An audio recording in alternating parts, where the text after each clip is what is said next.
Welcome to Fan for Racing Radio. I'm Fan for Racing Sharon, and joining me for today's show is Jay Huseman. We are here for our Tucson review of the ARCA West Series, plus the ASA Stars National Tour at Dominion. So welcome to the show, Jay. Thank you, Sharon. Happy to be here on this one. I know it's kind of in place of Sal, who was going to have actually some at-track coverage, both photos and information or updates, but a little under the weather with the flu, so our thoughts and prayers are with him, and I'll just do my job and fill in. Really appreciate it, Jay. I'll tell you, I was able to watch this race on Flow Racing on Saturday night. It was a pretty good race. And I don't know if you read the recap that we put up over at fanforracing.com, but this ended up being a three-ride finish and a pretty exciting finish. So I'm looking forward to going through our notes here for this ARCA West Series race at Tucson. Why don't you go ahead and get us started? All right. Well, it was the ARCA Menards Series West 150 presented by the West Coast Stock Car Motorsports Hall of Fame. And it was Tanner Reif in the number 13 Central Coast Cabinets Toyota scoring his third career victory in the ARCA Menards Series West during that 150 West 150 at Tucson Speedway. Now, Reif made a three-wide pass for the lead as he took the white flag and held off both Eric Johnson Jr. in the number 5 Sherwin-Williams Toyota, as well as Jake Bowman in the number 19 Napa Auto Parts Chevrolet to win by 0.189 seconds. From what I read, I did not get to see the race, but from what I saw on it, tire management. And I love that about these lower series. It's all about tire management. And Tanner knew that going into the race. Reif's last West victory came in the series as the 1,000th race at Evergreen Speedway back in 2022. So I pulled that up, and that is linked in our recap over at fanforracing.com if you want to know more about that race. There were a total of 7 lead changes among 6 drivers in a race that was only slowed by caution one time for just 7 laps. It was Todd Susan, the number 3 Central Coast Cabinets Toyota, who finished 8th in his first start of the season, led the most laps of any drivers at 53. Now, Johnson and Bowman both led laps for the first time in their ARCA Menards Series West careers, and both scored their best career series finish in second and third place, respectively. So good races for both of those drivers. Indeed, and with that, the victory, Reif unofficially moves into a tie for the ARCA Menards Series West Championship points lead alongside Trevor Huddleston in the number 50 High Point Racing Race Car Factory Ford. Yes, there's a couple of ties in the top 5. Kyle Keller, driving the number 71 with Jan's Towing Ford, was one of the 6 drivers to leading 8 laps early in the race after taking the lead from Huddleston at lap 9. Keller then went into tire conservation mode, but had lost too much ground to lead the trio to make up in that final third of the race. And that's what it comes back to, that tire conservation. They're thinking about it at all times. Yes, it is. Now, the number 6 Consus Healthcare Toyota was Caleb Schrader. He finished 6th in his first series start of the season. Okay, and Robbie Keneally in the number 1 Jan's Towing Ford finished 7th, his 3rd consecutive top 10 finish to start the season. Now, Keneally is the only driver to record a top 10 finish in each of the year's first 3 races this year. So that's quite an accomplishment for Robbie Keneally. Both Kyle Keller and Robbie Keneally are the other tie if you look at the series point standing, we interviewed both of those drivers here at Pamper Racing Radio, and you can find their interviews on our interview podcast over at YouTube, our channel on YouTube. I find that ironic when you were talking about that is two that have been on here for interviews, and they're in that tie right now. So, and I kind of noticed there's some competition over which one of them were going to get the most views too.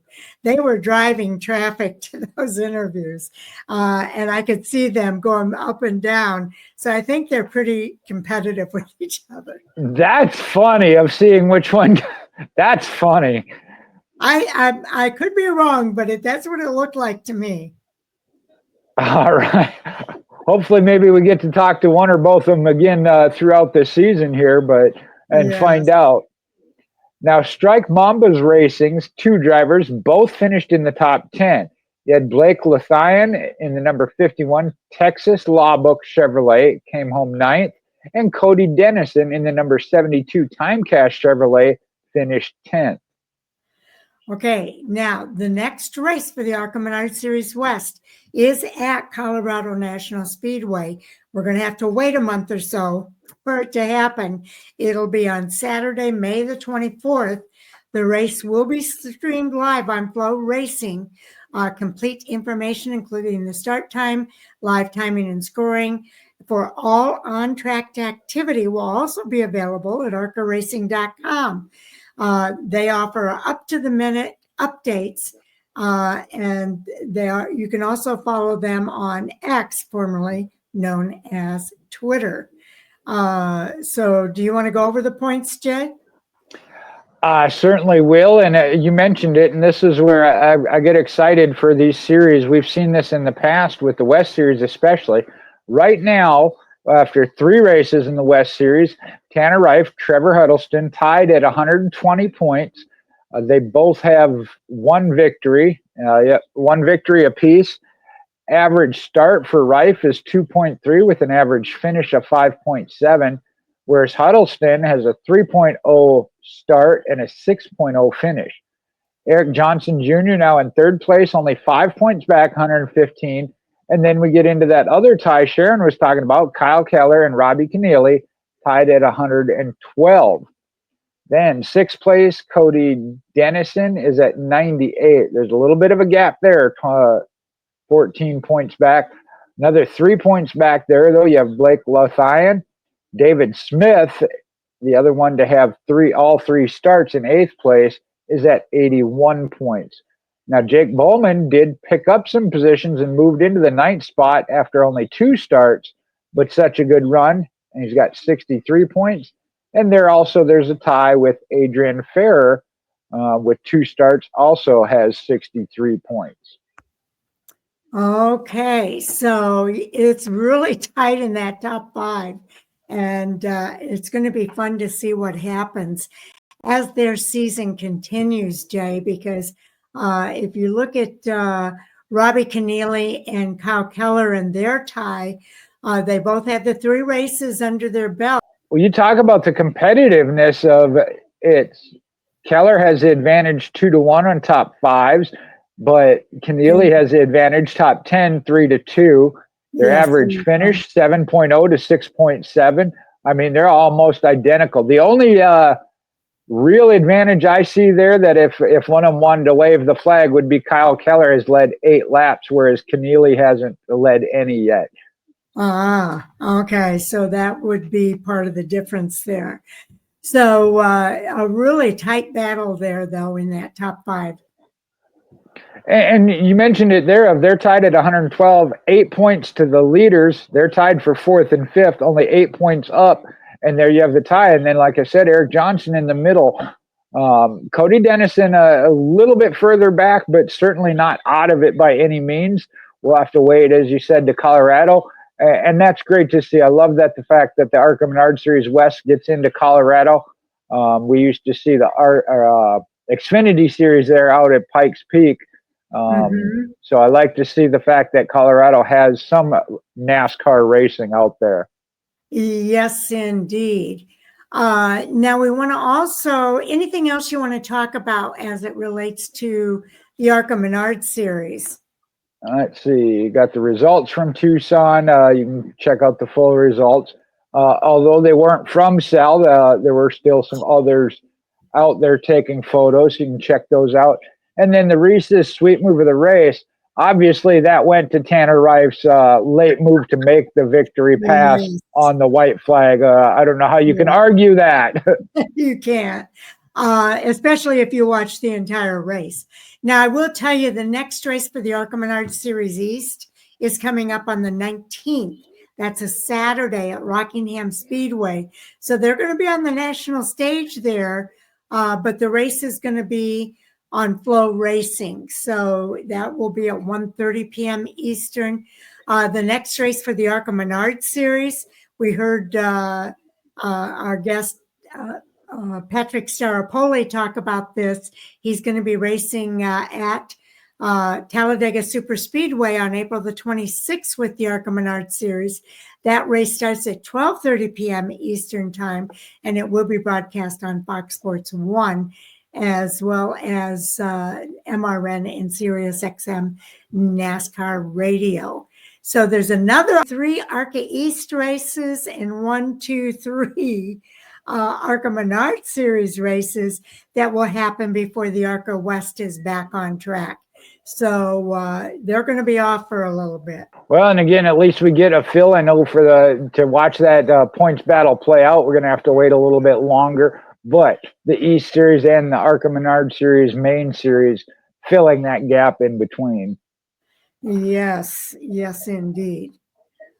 All right, there are a lot of great articles over at arcaracing.com. We encourage you to take a gander over there. And that's where you'll see the Reese's Sweet Move of the race if you weren't able to watch that race on Flow Racing. All right, now we're going to move over to the ASA Stars Tour. They raced out at Dominion last weekend. And as if it weren't obvious, Cole Butcher and Wilson Motorsports number 2018 are the standards in the super late model industry right now. And they validated that with their second consecutive ASA Stars victory on Saturday out at Dominion Speedway. Well, and the competition said it wasn't even particularly close to those who raced against him. But one of them, Jake Garcia, who finished third, said he felt like he was getting toyed with when they lined up side by side for the start of the final stage. And then you had Derek Thorne, who finished second, had the tire advantage based on when he pitted.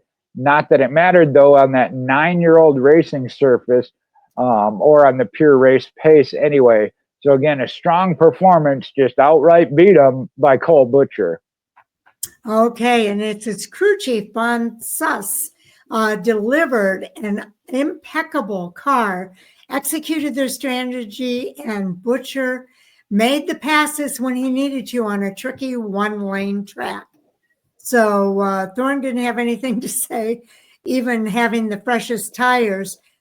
He gave his hats off to everybody. Well, on the one hand, Thorne concedes he wasn't in that same speed bracket as Butcher, but their qualifying effort is what left them scrambling for track position and to make the pit calls that they did.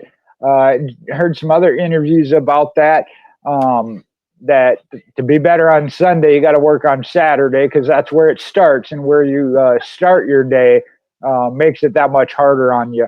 And then again, Garcia saying like he just felt like he was getting toyed with. That's got to be a real compliment to race winner Cole Butcher of not just did you beat us, but yeah, you were toying with us and we had no hope. Exactly. Now, recognizing that this was always probably a battle for second, Bubba Pollard spent much of the race on the same strategy as Thorne. But unfortunately, a dead battery at the start of the final stage trapped him one lap down. He ended up finishing in 14th place.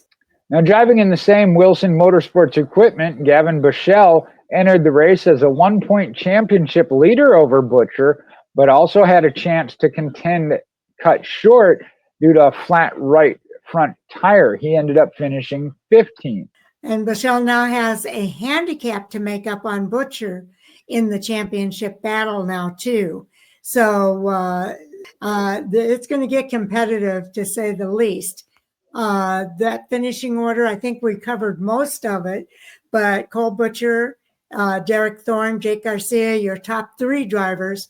Then it was Carson Brown, Dawson Sutton, Caden Cavapel, another driver coming up from the Cavapel family, Stephen Nassy, Ty Fredrickson, Austin Nason, Matt Craig. That is your top 10 drivers. And meanwhile, Butcher is now entering this kind of rarefied air that only the elite get in this discipline, as he's won the ASA Stars races in the Oxford 250, the Winchester 400, and the Redbud 400. And for those who aren't followers of the late model series Stars races, those are what you could call these are the crown jewel events of the late model series. Okay.